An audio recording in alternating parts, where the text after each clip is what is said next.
All right. Okay, guys, we're going to run through another fairly significant part in our church history. This is actually something that I had pretty little grasp or understanding on, and I think at one point Dustin and I were talking. He's like, this is the Council of Trent is actually a quite significant thing. And yeah, as I was doing more reading on it, it's like, okay, yeah, there's something to there. So we're gonna talk about that a little bit today. As I was doing some reading on it, another thing that became pretty evident is the importance of the Jesuit order, which is like a term that we probably haven't heard before. You've definitely probably not used that term in the last week, but it's something that's quite significant, and so we'll talk about that a little bit. I'm going to pray, and then we'll get started. Thank you, Father, for your goodness and your grace. As we come into this time this morning, I pray, Lord, that the events that our heritage has been a part of and our traditions have been molded on, they would bring new meaning to us and an appreciation for where we came from. Amen. So the past 3 weeks, what were some of the things that we were talking about?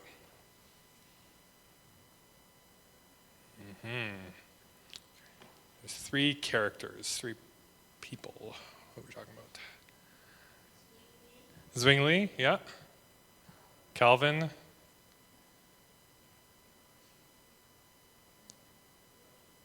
Martin Luther King. Yeah, not quite the king part, but Martin Luther, yep. Funny, when I was in Bible college, I basically knew nothing about Christianity in general, and we took a church history class, and they were talking about Martin Luther, and boy, I was so confused throughout the whole time. I was like, I had such a different image in my head of who Martin Luther was than what they were saying. It's like, yeah, he started like the Protestant Reformation, and I was like Martin Luther King did? Like, isn't he like? I mean, this is like in my lifetime. Like, I remember just being so confused, and then there was like, oh, there's two Martin Luthers. Oh my gosh, that's so much more helpful. Yeah, that's right. Yeah, somebody else had a dream. Yeah. Oh, nice. Okay, so something that Dustin's been talking about the past few weeks is this idea of a Reformation movement through these three people like Luther and Calvin and Zwingli. And it's significant to reflect on how much of an impact these people had, and I think Dustin's talked about that a little bit. Especially when we talk about how we look at our own traditions today and how we look at who we are as Christians today. In light of that, it would be also important to recognize that as much as there was corruption going on in the Catholic Church was not like ignorant to the fact that there was some bad stuff happening. It wasn't like all of a sudden Luther came on the scene and said, hey, we should do this differently. This is kind of wrong. And all the Catholics were like, I never thought of that. This is bad. Maybe it isn't good that, all of our popes are super corrupt and just like, having concubines. Like, maybe that isn't actually a good thing. Or, maybe it isn't good that like the bishops had a tendency of like hiring other people to kill people. Like, oh, okay, like, I had never thought of that, Luther. Thank you for telling us that that's wrong. It's like, well, no, actually, they had a pretty good idea as to what was going on was wrong. The problem was that the only people that could change the Catholic Church and make it different and reform it were who? There is one main person that had the authority to do that. Who was that? The Pope. And you know what the Pope really liked doing? The popes really liked doing? Well, Well, nothing, not quite. I would say maybe the things that they were doing were not good things. And they actually enjoyed that. And so it took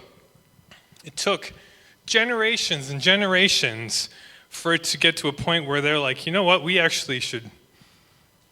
should do something about this. We've gotten pretty far away. And so one outcome that happened from that was called the Catholic Reformation, or the Counter-Reformation. And so basically what that was, it was a response to what Luther and Zwingli and Calvin did. Because it wasn't like the Catholic Church was just like sitting down and watching their whole faith just fall by the wayside. They weren't just saying like, oh man, I think we're going to lose the Catholic Church. Like I think Luther is going to really come in and he's going to take it over and there's nothing we can do about it. And so that sucks. It's like, well, that's actually not what they did. And actually before Calvin and Luther were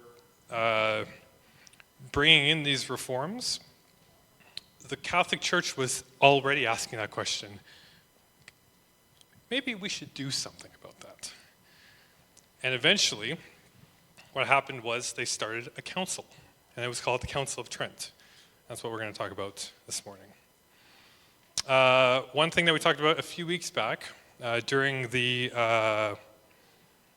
darkest night, so when we were talking about like the 3 popes that were going on, there was this movement that started in light of that called the conciliar movement. And it's kind of one of those like, $2 words that you're probably going to forget. But if you're ever at a party and you corner somebody and you want to like nerd out on something that's they're not going to care anything about, you can say, hey, I'm going to tell you about the conciliar movement. I don't know, maybe you don't go to those kind of parties, but... So basically what the conciliar movement was it got to a point where the popes were becoming so corrupt that they had gatherings of like the archbishops and the main leaders, as well as the pope, where the pope had to submit to what the council was saying. So whatever the council said, whatever that group of people said in the conciliar movement, the pope had to listen to. And that is a great model to have unless you don't like giving up control, which is what most of the popes had a tendency of doing. And so because of the conciliar movement, there wasn't actually much for councils that solidified certain theologies. And really, the last major one that happened was in the 4th century when they were trying to figure out what to do with the Trinity. And we're in the 1500s. And so this might come as a surprise to you, but they had a few things that they needed to figure out what they believed in. And so they had a council. In the first council, so the council broke up into 3 parts. And what I will say is that the outcome of this council lasted until the 20th century. So the stuff that they concluded from this event lasted in the Catholic Church until the 20th century. So this is a very long and significant thing. So there was basically, the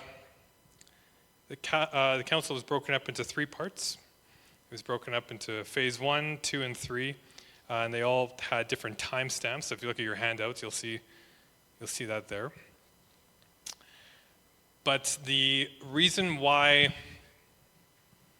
the outcome of the first one was kind of like the big one. It was the one that they were really trying to work through. And so their outcome in the first thing that they were dealing with was this concept of salvation.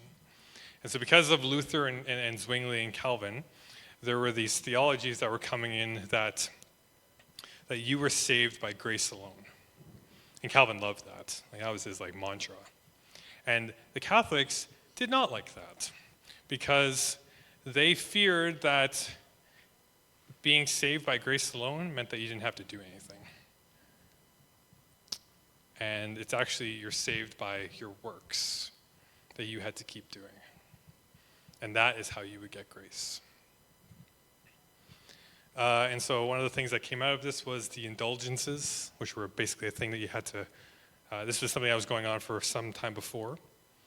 And so basically, if you wanted grace, you could pay for it, and you would get grace. Another thing that came out of that and was finalized was purgatory. So this idea that there was a waiting place that you go when you die to purge you from your sin. At the darkest time in the Catholic Church, and one of the main reasons why Luther had a disdain for what the Catholic Church was doing was you could buy your way for people to get out of purgatory, for your family to get out of purgatory if you gave money to the church. Another thing that was finalized was, we'd been talking about this a little bit up until now, but the Vulgate, which was the Latin Bible, which at the time, it was widely considered the only Bible that people could use. You couldn't use any other Bibles. And so we talked a little bit earlier about how people like Tyndale and Wycliffe, they tried translating the Bible into English, and they didn't really like that. And so they actually hunted them down, and for Tyndale, they killed them. And so like they weren't huge fans of that. And so it was kind of one of those things that was like, because of the popes at the time, they were all saying that you could only have this Bible. But it hadn't been ever formally written down that like this is what the church will now hold to, come what may. And then it did. And there was also a list of books. I can't remember what the title of it called. I wish I didn't write it down. But there were a list of books that if you had them, if you had access to them, if you owned them, you would be killed because they were heretical books. And that law, although it stopped getting practiced, there are people. It was in the Catholic statement of faith, or in the Catholics' doctrine of things that they held to. People are still alive today who would have experienced that. That is crazy. So people today, I believe it got changed in the 50s, but people today are still alive that would have experienced not a practice of this, but an awareness that this was actually, like, it was one of those things where nobody did it anymore, but if they did do it, it had a backing up in their doctrine. So that's kind of crazy. I was like I was reading about that this week, and it's like, man, that is wild. Yeah. Okay, so that was the end of the first phase. So a lot happened there, and I mean, guys, like, think of it. They were trying to figure out what they believed again, and they were trying to figure out what their practices were again. And it had been like over 1,000 years since they had like the last real council where they were trying to solidify what their beliefs were. So it took them a while. It took, like, that first phase took them like 2 years to go through. And the whole phase was about 16 years in total, the whole council. So if you ever complain about our congregational meetings going too long, just remember, it could get longer. Just kidding. The second phase, primary, was focused on, so Luther had this, we're not going to get into it too much, but Luther, because Dustin talked about it, but Luther had this idea with communion, and there was this battle with what to do with the elements in communion. And so for the Catholics, They believed in transubstantiation, so that the body and blood became Jesus when it entered your body. So it's a bit of a more literal definition of that term. And then basically what happened in the third phase was it was just more of a solidifying of what they'd all believed in and what they'd all talked about. But there's two primary outcomes that are significant to talk about in the third phase. First, if there was any chance that the Protestants and the Catholics could get together and get along, that third phase just kind of solidified that there's no chance, that there's no coming back from it. And what's important to, I would say, keep in mind is although the Council of Trent was a council for the Roman Catholic Church, there were Protestants that were allowed to come. But they had no say in anything. So they were allowed to come, they were allowed to be a part of the discussion, but when it came to input, they were not allowed to say anything. And by the end of the council, it sounded like the reformers at the time rested on this conclusion that, you know what, actually the Catholic Church isn't saved, isn't going to be saved anymore. We can't get to that, we can't come back from that anymore. We have to actually distance ourselves more. The thing that this council really did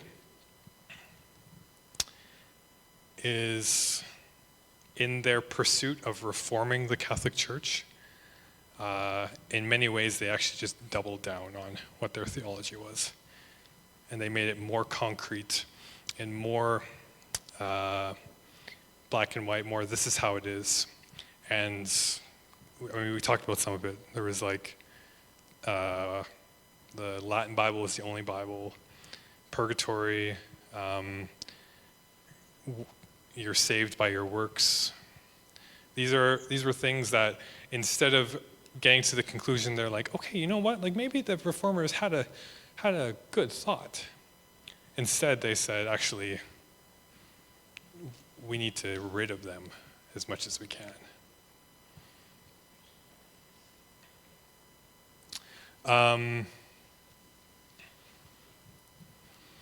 Although the Council of Trent had some unfortunate conclusions to it for us as Protestants today, there were some good things that came out of it. For example, although they didn't always do a great job, they tried to enforce a better accountability with the Pope. Interestingly enough, the Pope was not present at any of these councils.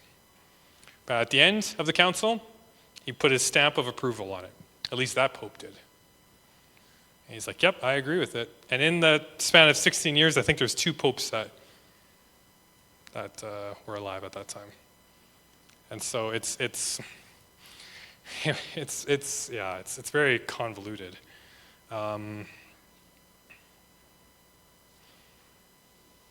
thing that I would say is a positive thing that came out of this, one of the things that they were struggling with was the bishops were getting hired on as bishops, and they could live anywhere in the empire and be a bishop of anywhere. So you could be a bishop in France to a group of churches in Britain. And so, which didn't really make sense. And so what they did is they enforced that the bishop had to live in the district that they were over. So, and the last thing we'll just talk about as a positive thing that I would say is that they mandated seminaries, priests, and they mandated people who were in leadership in the Catholic Church to attend seminaries and to get an education. And so this is actually something that Luther thought was a really good idea. And he's like, finally, because these bishops and these priests are kind of, Like some of them, they do not know what they're talking about. And so, yeah, I thought that was a cool thing. That's kind of a lot that we talked about. I just wanted to open up to some questions anybody might have.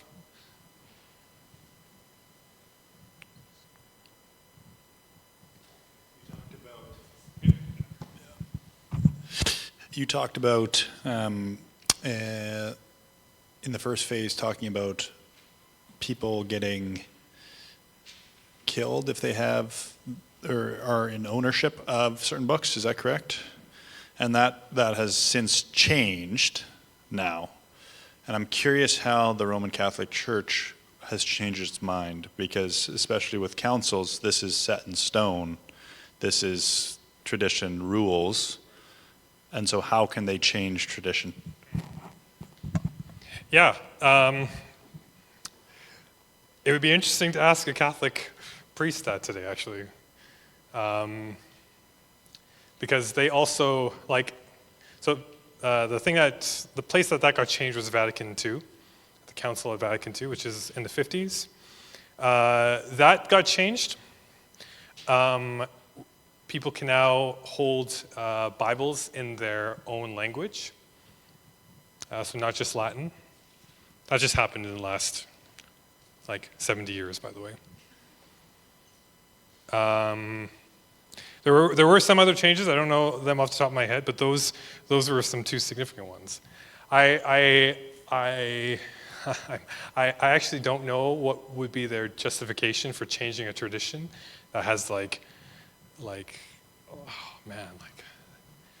quite literally thousands of years of history in it.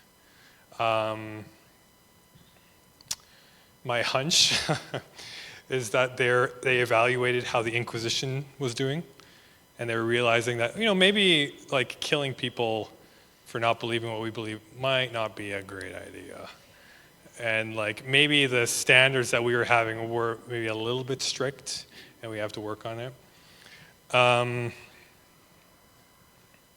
Yeah, that would be my theory.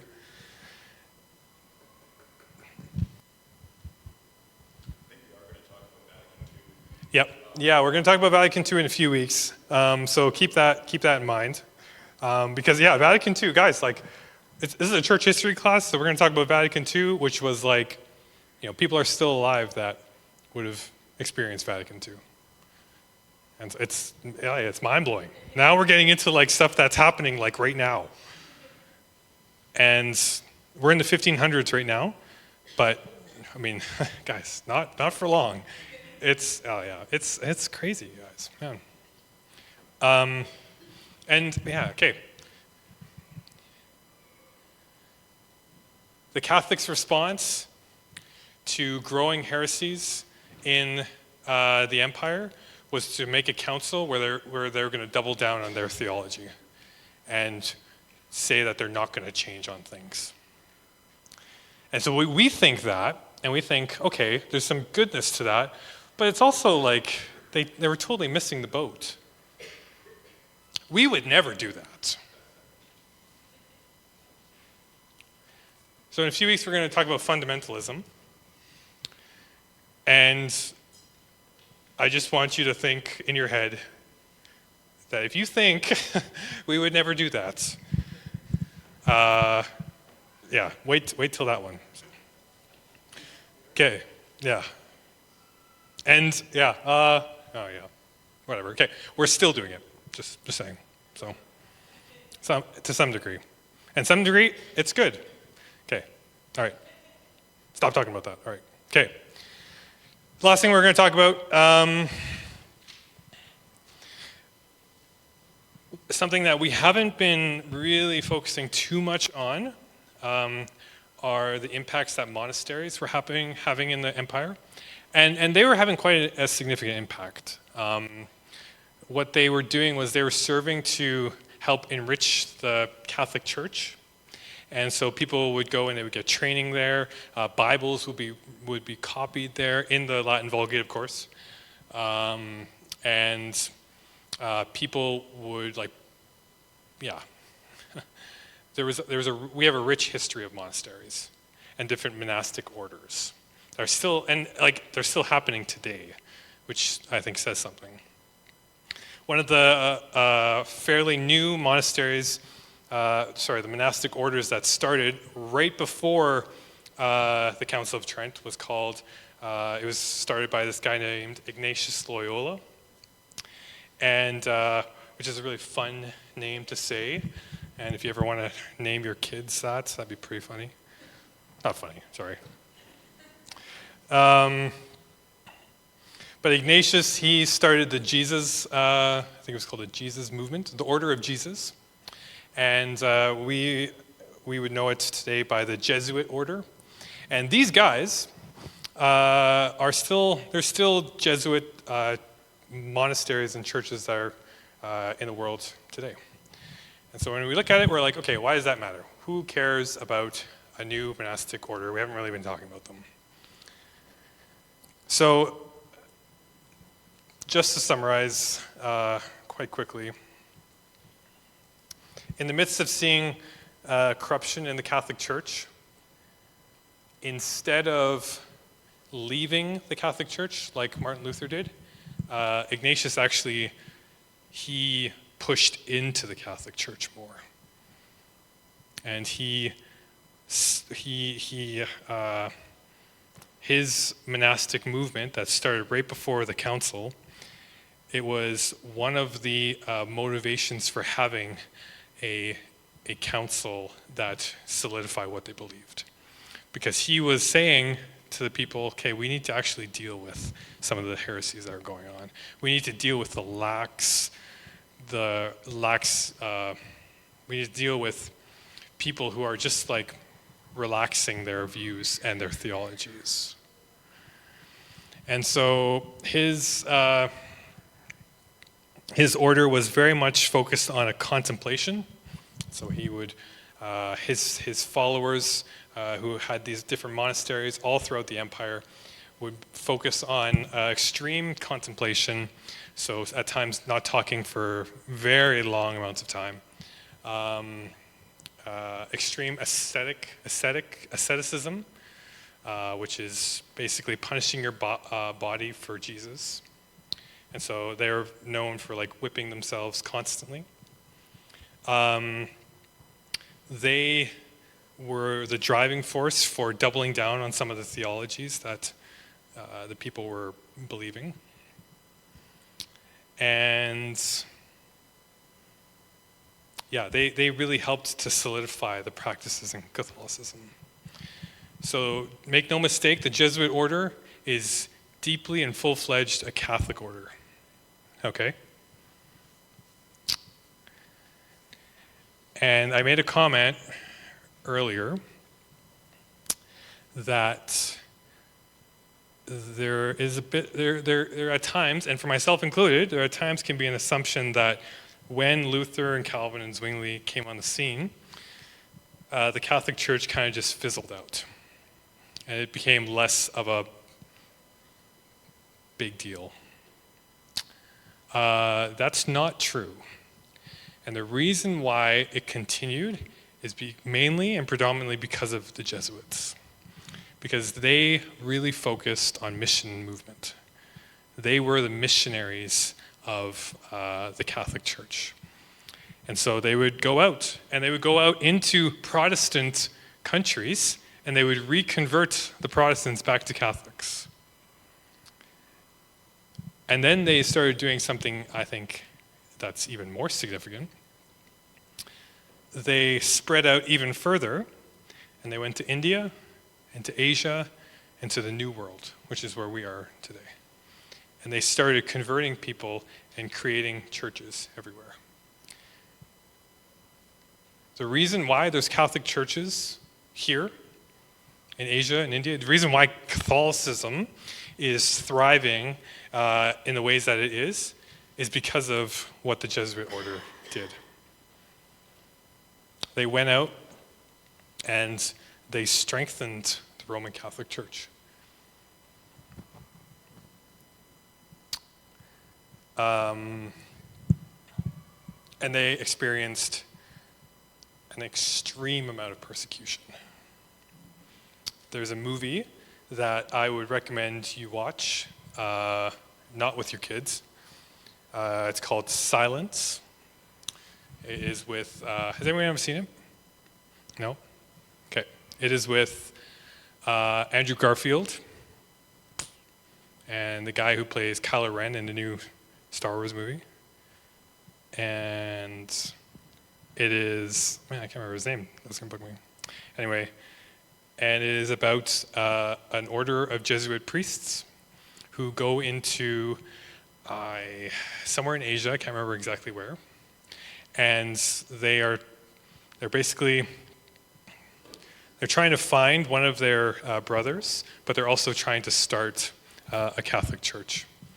And it's super sad because this Catholic priest is so devoted to the lost and the pagans in this spot in Asia that he'll do anything to save them.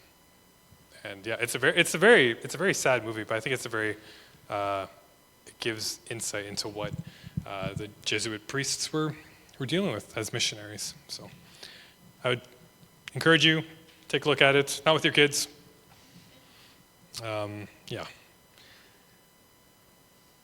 As we kind of come to the end, is there any questions that you guys have? I think we might be done a little bit earlier.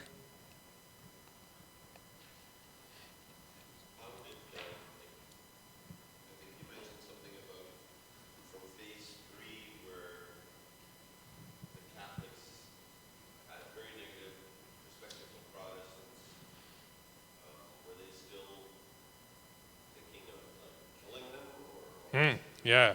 So yeah, the question was, by the end of phase 3 at the council, were the Catholics killing the Christians? In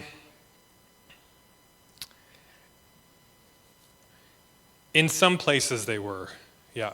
Not all places. Interestingly, in the Holy Roman Empire, in what's now called Germany, where Luther was, he experienced a bit of persecution, but people like the Inquisitors weren't affecting him as much because they had all these other empires that were coming in and threatening to invade them.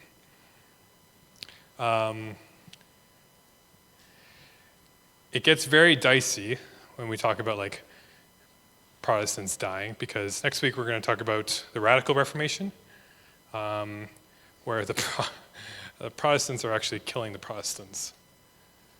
And so it's kind of like, yeah, oh, shoot.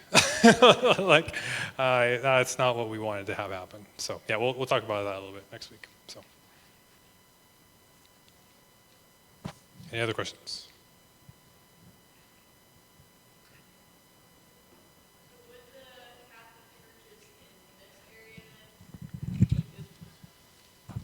Would the Catholic churches in this area have been brought about by Jesuits then, or missionaries, or would this area be quite influenced by that as well? Right, yeah. Yeah, so I don't know what the history is in this area, but the Jesuits missionaries were the ones who brought Catholicism here, so it would be a safe assumption to say that. Yeah. Yes, here's in North America. That's what you're talking about, right? In North America, yeah. And more like specifically in Lorette, right? Yeah.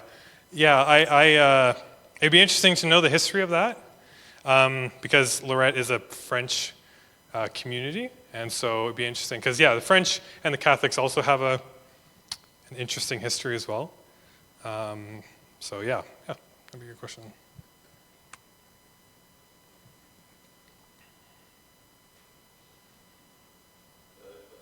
Yep. Hey? The story of Saint Valentine, or Yes. does he fit in any of these timelines that we talked about? Saint Valentine. I don't know. Yeah. I don't know if he was a priest or a bishop, Mhm. Where we get Valentine's Day from, he was very much a proponent of love or something like that. I don't remember all the details. Yeah, I can't remember what the story of is with St. Valentine. Um, I do know that there was, like, if I'm thinking of the right guy, I do remember that there was also a bit of, like, I don't know, not great stuff with St. Valentine. But yeah, maybe don't quote me on that. So. Oh, third century. Okay, all right. So we're in the 200th, third century. Wow. Wow. Okay, that's like, yeah, that's a long time. So at that point, yeah, there would be less corruption going on in the church because Christianity still isn't legalized, right?